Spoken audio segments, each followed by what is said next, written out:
Gereja punya sekolah Injil dan sejenisnya, sekolah teologi, soal kitab bermacam-macam.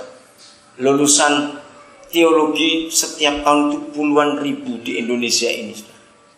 Saya mau beritahu kepada saudara, menurut PBB tahun 2011 jumlah penduduk dunia sudah mencapai angka 7 miliar. Berarti 7.000 juta manusia di dunia. Sekarang baru 6,7 miliar yang mengaku Kristen, yang mengaku ya, jadi belum yang sungguh-sungguh. Yang mengaku Kristen di dunia ini belum sampai 2 miliar. Berarti setengah dari dunia ini belum diinjili. Nah, saya beritahukan ini kepada saudara, karena hari-hari ini dunia lagi ketakutan karena mau kiamat 2012. Jangan percaya khotbah-khotbah semua datang akan datang yang enggak mungkin. Mari kita baca dulu satu ayat ini, Matius 24 ayat 14. Jangan percaya berita itu. Itu membuat kita jadi pemalas dan penakut untuk tidak mengerti kehendak Bapa di surga. Udah? Matius 24 ayat 14. Ayo kita baca bareng-bareng ayat itu yang bawa Alkitab. Udah? 1, 2, 3.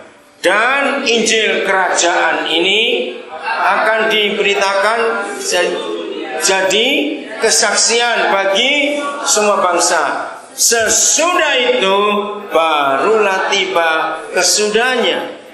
Nah, perhatikan firman, dan sesudah itu barulah tiba kesudahnya. Sesudah apa? Coba baca baik-baik. Sesudah apa? Injil kerajaan diapakan? Diberitakan kemana? Seluruh dunia. Supaya apa? Menjadi kesaksian bagi semua bangsa di bumi. Nah, sekarang kalau 6,7 miliar yang mengaku Kristen belum sampai 2 miliar, berarti masih ada 4 sekian miliar manusia yang belum dengar Injil. Apalagi setahun lebih yang akan datang 2011 mencapai 7 miliar. Saudara, menakutkan sekali keadaan dunia ini ketika gereja tidak bertanggung jawab atas panggilan. Renungkan ini, bahwa kesalahan kita terletak kepada sistem dan konsep dalam menyatakan Yesus kepada dunia. Lagi sekali, mulai hari ini, jangan bawa orang datang, tapi kita harus pergi ke tempat mereka. Katakan amin. Kita harus pergi ke tempat mereka. Jadi Tuhan Yesus gak akan datang apalagi kiamat. Karena dalam ukuran hitungan Alkitab, Tuhan Yesus datang dulu baru kiamat. Nah, kalau dunia sedang sibuk dengan kiamat, jangan percaya. Gak mungkin. Karena masih ada 4 miliar lebih orang yang belum dengar nama Yesus. Ada kesalahan fatal dari kita sebagai gereja kan hal ini. Maka itu tiap hari, kita ini tiap hari ketemu orang, tiap hari kita jumpa orang. Apa hati kita melihat orang-orang itu? Kita lihat ayat yang berikut supaya kita tahu mengapa Tuhan Yesus pernah berkata, anak itu pun, yaitu Yesus Tuhan, tidak pernah tahu kapan waktunya dia datang. Pernah ingat firman itu? Aneh sekali. Saya dulu berpikir begini, Tuhan, apa engkau pura-pura? Masa Tuhan sendiri gak tahu kapan datangnya? Dan ternyata betul kedatangannya tidak tahu. Sebab yang menentukan dia datang adalah gereja di muka bumi ini. Kok bisa? Nah, itu tadi ayatnya. Siapa yang harus memberitakan Injil kerajaannya ke seluruh dunia? Jawabannya siapa? Jangan suruh malaikat. Siapa yang memberitakan Injil kerajaannya ke seluruh dunia? Kita sebagai gereja. Sesudah itu, sesudah gereja memberitakan Injil sampai semua telinga mendengar nama Yesus, baru tiba kesudahnya. Jadi sebelum kita beritakan Injil, Yesus tidak akan datang. Maka itu dia tidak pernah tahu kapan dia datang, karena dia datang tergantung kita. Lihat sekarang 2 Petrus 3 ayat yang ke 11 dan 12. Kita melihat ayat ini, 2 Petrus pasal 3 ayat yang ke-11 dan 12. Jadi jika segala sesuatu ini akan hancur secara demikian, ini bumi akan hancur dan itu kiamat itu, betapa suci dan salehnya kamu atau kita harus hidup, yaitu siapa? Kamu yang menantikan dan mempercepat kedatangan hari Tuhan. Nah, garis bawahi, yaitu kamu yang menantikan dan yang mempercepat kedatangan hari Tuhan itu.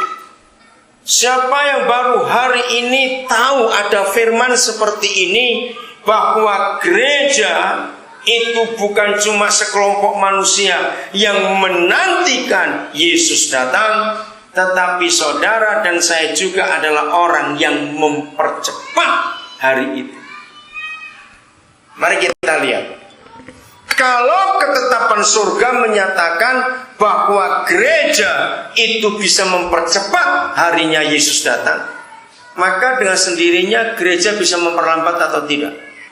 Ayo, apa jawaban saudara? Bisa memperlambat atau tidak? Bisa. Nah, sekarang kita tahu apa yang kita buat sehingga Yesus terlambat datang. Coba jawab. Nah, kita harus berpikir, apa yang memperlambat Yesus nggak datang-datang? Ayo cepat berpikir.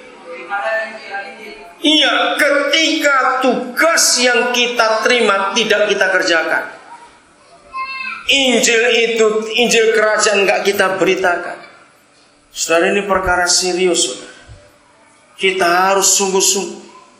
Maka itu kenapa dari dulu, sejak saya jadi hamba Tuhan dipanggil, maaf, saya cuma cerita, saya tidak pernah mendirikan gereja yang organisasi atau yang gedung, karena saya tahu tugas saya. Kalau saya terjebak dalam rutinitas gereja, saya tidak akan punya waktu untuk menemui orang-orang yang di luar gereja. Maka itu tolong hamba-hamba Tuhan, kita pikirkan ini. Yesus diperlambat datangnya itu oleh gerejanya sendiri, bukan setan. Ini kita harus tahu. Yesus terlambat datang bukan karena setan yang memperlambat. Oh, setan tidak punya hak. Setan takut kepada Tuhan Yesus. Ternyata yang bisa memperlambat dia datang adalah kita sendiri sebagai gereja.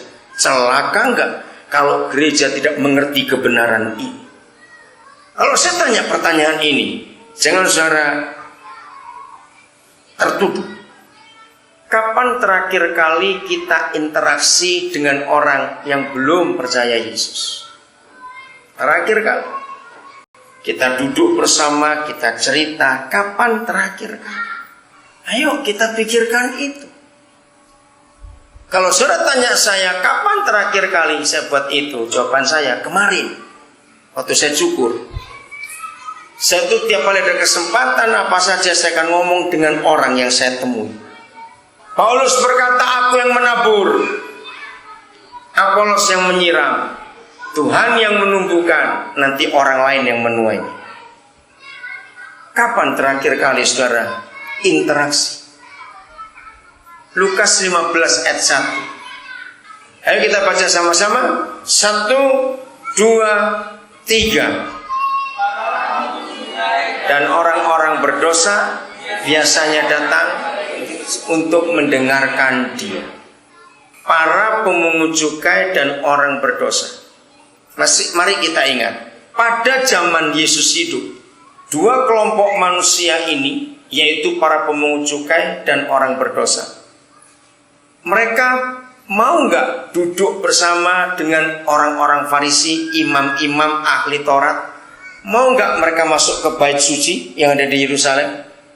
Jawab, mau tidak mereka? Tidak. Bahkan para ahli Taurat, orang Farisi menjauhi mereka. Sebab tokoh-tokoh agama ini, orang-orang hebat dalam keagamaan, nggak suka lihat mereka. Maaf saudara, ternyata gereja kembali ke zaman itu. Maka kalau saya pakai Lukas 15 ayat 1, dengarkan ini hamba-hamba Tuhan dan gereja Tuhan. Menurut Lukas 15, gereja yang benar